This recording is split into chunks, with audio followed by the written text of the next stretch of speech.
Kyrie, you guys had another slow start to, very similar to game one offensively. What went into that, and then what was your mindset about halfway through the second when you really went on the scoring run? They started off the game hitting us in the mouth. They hit shots and took advantage of some of our rotations and got some open looks. Some of them were contested, but they got into a great rhythm in that first quarter. And when you give up 39 points in a playoff game and you're trying to come back, it's going to be difficult. So we knew from that point on we had to play almost perfect.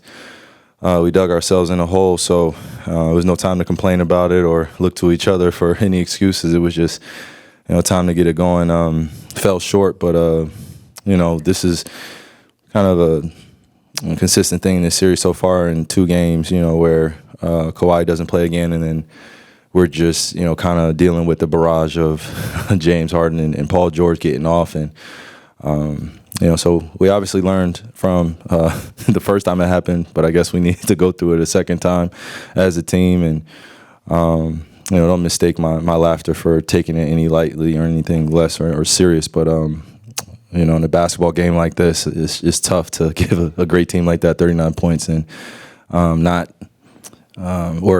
disrupt their rhythm moving forward. So I feel like we did some good things moving forward, but we dug ourselves in a hole. Hey, Kai, 2 questions. First, when they were up 31 in the second quarter, what was that spark moment feeling for you when you started to get on a roll? No other choice but to hit back. And I felt like in that first quarter we got some good looks, but our pace just wasn't matching theirs. And they forced us into some tough contested 2s and tough contested 3s. And I felt like we settled a little bit in that first quarter. We should have got to the free throw line a little bit more and attacked some of their weaker defenders. But when you're down 31, especially in a playoff game at home, you have no other choice but to fight back. So I felt like we took some strides in a positive direction on that aspect of responding. But, again, when you give a team like this 39 points and you only score 16, it's going to be tough to get out of that hole. And then with the slow starts, Coach Kidd pointed to the commonality from game 1 to today of the afternoon tip. What, if anything, do you see with that? It could be a myriad of reasons. I respect his opinion. And, for us as players, we just got to respond, do better. Kyrie, you mentioned that both times you guys had these slow starts. Kawhi is not playing. How much of a mental adjustment is that? Do you guys, need to figure out how not to kind of, relax a little bit? And then when he's not in the lineup, what do you think that does in terms of James's aggressiveness?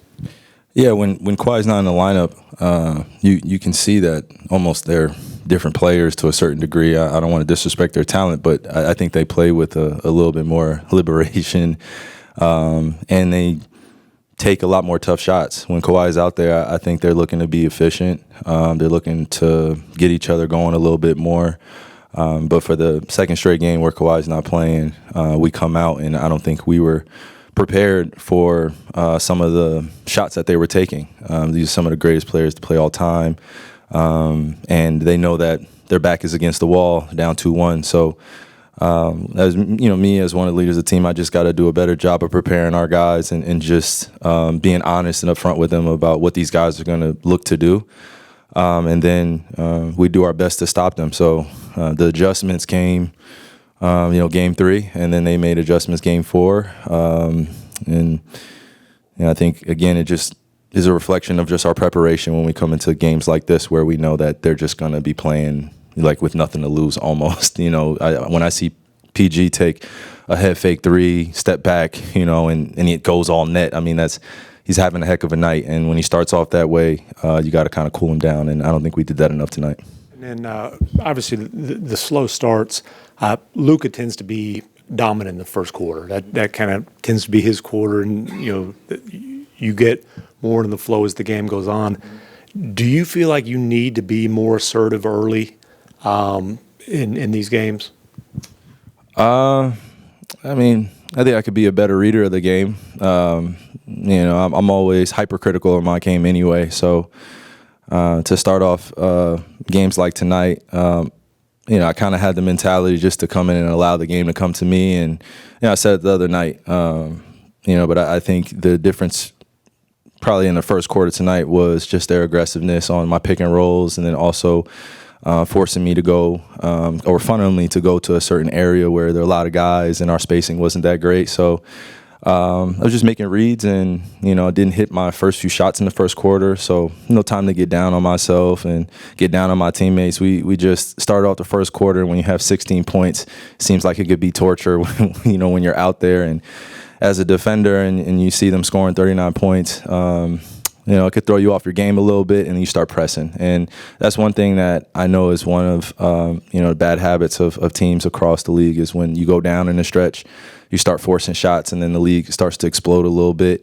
So I was just gearing up for what the rest of the quarters were going to bring, and I knew that eventually our conditioning would kind of outweigh where they were, which I think it did. We went up 2-1, and we had a chance to win the game. So that's all you can ask for, especially off of the slow start. So it's no excuses, but I definitely can be better as one of the leaders of the team to come out and make my imprint felt a little bit earlier and see where we end up the rest of the quarters. Kai, speaking about being one of the leaders of the team, obviously, despite the loss, you came back from 31. What's kind of the message in the locker room going to LA and kind of that confidence meter of how you feel about this team moving forward? I think the consistent message is we're in a series, and we're fully aware of who we're going against now. I think we know each other extremely well.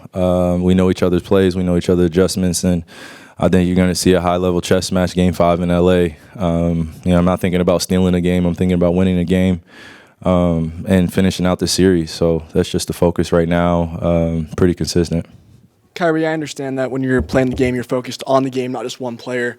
With Luka, he had a tough night shooting the ball. Was it just one of those nights for him, you think, or do you think the injury maybe was playing a role in his struggles? Any thoughts on that? Yeah, when I sat up here the other night, I told you guys that everybody's pretty much banged up. So, we don't have time to kind of look at each other and, ask if we're okay to a certain degree. We just got to be willing to put our bodies on the line. And if he's not good to go, then I'm sure he'll sit out. But knowing him and knowing his confidence level and knowing how well he knows the Clippers, I know he wants to play well. And I know he wants to make a bigger impact than what he's doing now, even though he's almost averaging a triple-double for the series. But we're always critical of him, and I think he's always critical of himself. So he's a young kid in the playoffs going against a team that beat him twice. So there's a little bit of a mental fatigue there as well. But I think this is what makes the beauty of sports come together. We have another opportunity on Wednesday to be in LA and be better. So hopefully these next 2 days will be good to him, and I know they'll be good to him, and we'll be all right. We'll be ready for Wednesday's game. Kyrie, obviously the first 3 games were pretty physical, and then tonight they were calling it pretty tight there in the first quarter. I guess how do you adjust to how the game's being called, especially midway through a series? Yeah, refs are human too. I'm not trying to sit up here and be critical of them either. It's a players' league. We got to be able to adjust to what's going on out there. But we knew with this officiating crew, they've been in a few playoff games, but they were going to call a little tighter. They knew how competitive and physical the series has been already. So I think you saw it in the first 6 minutes how they were going to be calling it. Clippers got to the free throw line. They got their rhythm going. So I think that helped on their end of just relying on the officials. For us, we just got to continue to do the right things and be willing to lock into the little details that matter. I think that's where our focus should be, and it'll be beneficial for all of us.